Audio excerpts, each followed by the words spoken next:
hita hoe tsara aloha le hevitra satria entan'ny fanjakana ny mponina eny toerana mba mandray andraikitra amin'ny fanarenana ny tontolo misy azy ireo fa amin'ity indray mitoraka ity kosa dia ny fivondrona ny fiarahamonim-pirenena no manaitra ny mpitondra fanjakana ilay fiarahamonim-pirenena mivondrona amin'le hoe roy na ny rindran'olom-pirenena iarovana ny iaraha-manana ka izany fanairan'izany no arahantsika atao anatin'izao fanady adiny izao.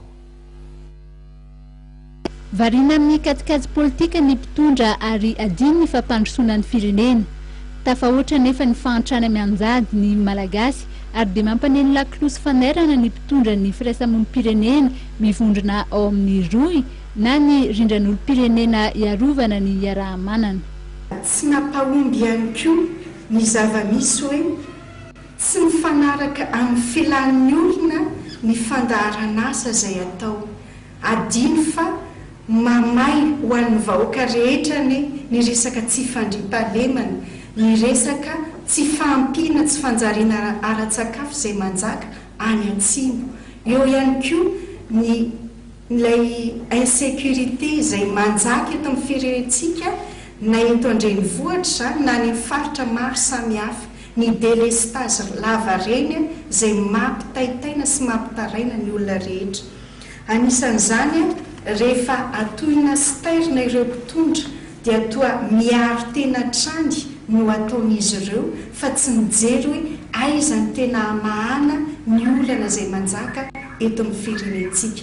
Mitaky ny itodian'ny mpitondra bebe kokoa amin'ny fampandrosoana ny firaisamonim-pirenena roy ary everin'izy ireo fa ilaina ny isian'ny fanadiovana ny manodidina ny filoham-pirenena. Ireo olona manodidina ny filoham-pirenena dia misy ny tsy tena ny manolo-tsaina azy ara-dalàna araka ny tokony ho izy amin'ny fampandrosoana ny firenena. Ka anisany anaovanay antsoavo izany hoe mba alao jerena izay olona fantatra fa tena afaka anolo-tsaina hitondra fampandrosoana tokoa ho amin'ity firenentsika ity fa tsy anjakan'ny hoe kinamanamana sy ny olo-pantatra ary mampalahelo ary dia hoe izay afaka mandoha vola ambony ihany ve no raisina.